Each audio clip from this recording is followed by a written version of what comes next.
Hugging Face is best thought of as the GitHub of machine learning, but with one crucial twist.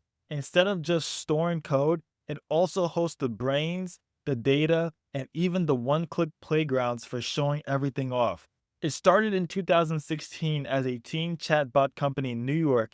When the founders open sourced their model, the internet grabbed it, improved it, and wanted more. So the team pivoted.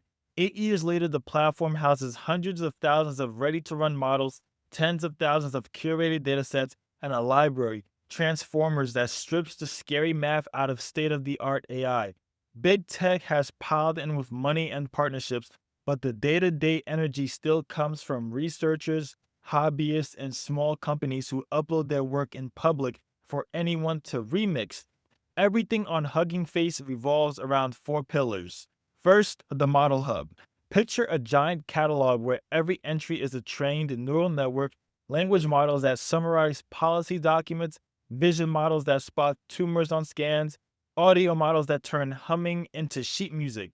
Each model ships with a card explaining what it is good at, the license you are allowed to use, and the biases the authors could find. Second, the database hub, the dataset hub. Machine learning projects live or die by their data, and sourcing clean corpora is usually the slow, boring part. On Hugging Face, it is drag and download movie reviews, full Wikipedia snapshots, medical notes, whatever the community has already scraped and cleaned. You can fork a dataset, filter it, add your own samples, and push the result back for others.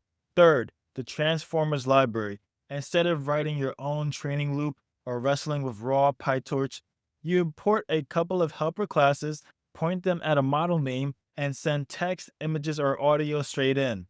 Under the hood, it still relies on PyTorch, TensorFlow, or JAX, but you hardly feel the machinery.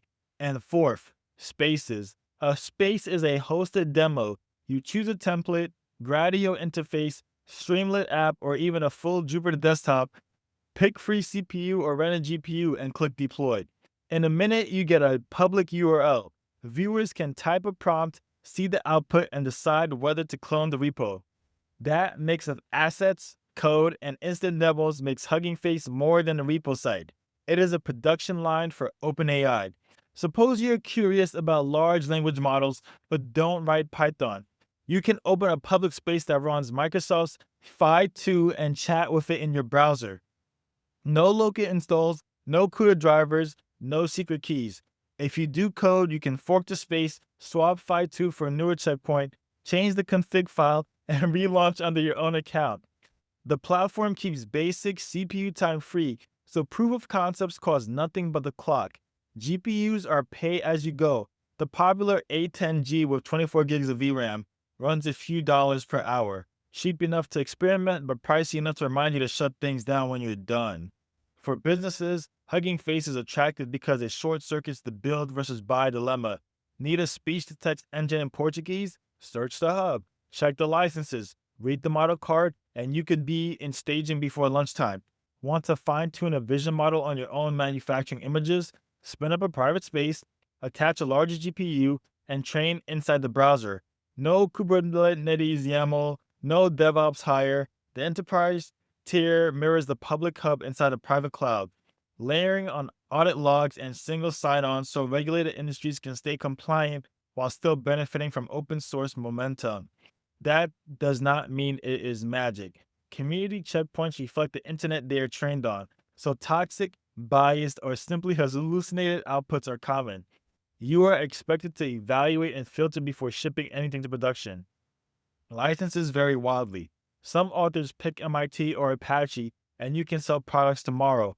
Others restrict use to research, so reading that fine print is mandatory. On cost, the free CPU tier is generous for experimentation, but serious inference or training eats VRAM quickly.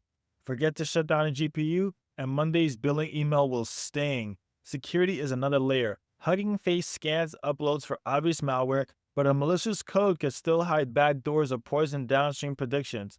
Professional teams hash check downloads and pin exact versions the same way they treat container images. What about the tech under the hood? All the flagship buzzwords BERT, GPT, T5, Stable Diffusion are transformer models. The core idea is self-attention. Instead of reading text strictly left to right, the network looks at every word or image patch or audio chunk in parallel and calculates how much attention each part should pay to every other part. That design scales ridiculously well on GPUs, which is why we now have 70 billion parameter chatbots and image generators that finish in half a second. The Hugging Face Transformers library wraps those architectures so you can load one with a single line and feed it in data in plain English. Underneath each model still needs tokenization, splitting text into subwords and mapping them to integer ideas, and that tokenizer must match the vocabulary exactly the model was trained on, or the inputs produce nonsense. When you call from underscore pretrained, the library quietly downloads both the tokenizer and network weights, stores them in a cache, and wires everything up so the next run is instant. Datasets deserve their own call out because training is where OpenAI often stalls. Gathering, cleaning, and licensing tens of gigabytes of text or millions of labeled images is tedious. Hugging Face dataset scripts handle streaming, filtering, and shuffling so you can point training code at a URL instead of a local tarball. The same object also keeps metadata, source, license, citation, so later you can show auditors exactly where each sample came from. In a world worried about copyright lawsuits against AI, that provenance is critical. Spaces then completes the loop by making results interactive. You might train a medical report summarizer and want clinicians to test it without installing anything. Wrap it in a Gradio interface, text box on the left, summary on the right, and deploy as a space. Colleagues click a link, paste sample notes, and see results live. Feedback flows faster and your model iterates in public. This feedback loop, multiplied across thousands of creators, explains why Hugging Face model count as and dataset catalog grows so quickly. Every new project stands on the last one's shoulders. So where is all this heading? Large, closed labs still dominate the biggest benchmarks, but open checkpoints are catching up because the community can fine-tune and distill them for specific niches, legal contracts, protein folding, or even dialect slang faster than any single company. Analysts note that open source life AI share of real world deployment is rising, not falling as regulatory pressure and privacy rules push companies to self host models. Hugging Face positions itself as the infrastructure layer for that wave. It does not care which model wins as long as people keep uploading weeks, datasets, and demos. If you're learning this stuff from scratch, the best path is hands on but incremental. Start by browsing the spaces directly, pick an interactive demo, say an image captioner, and play with inputs until you can predict its quirks. Next, make a free account and duplicate that space under your profile. Swap the captioner for a different model by editing a single line in the config file. When you feel brave, fork a small dataset, maybe 100 sample images of your own, and fine-tune a vision model to recognize them. Watch the GPU timer, read the model card license, and see the performance jump. Each step removes a layer of mystery, and because the platform is public, you can always peek at how someone else solved the same problem yesterday. In summary, or in short, Hugging Face is less a company to admire and more a workshop to use. It gives you pre-trained intelligence, curated data, and a stage to show your work. No $1 million cluster or secret API key required. Expect biases, cost, and security chores, but the payoff is the fastest learning curve in modern AI. So dive in, break something, rebuild it, and when you are ready to brag, push a space and share the link. The community will tell you what is broken and, often enough, how to fix it. That is the entire point.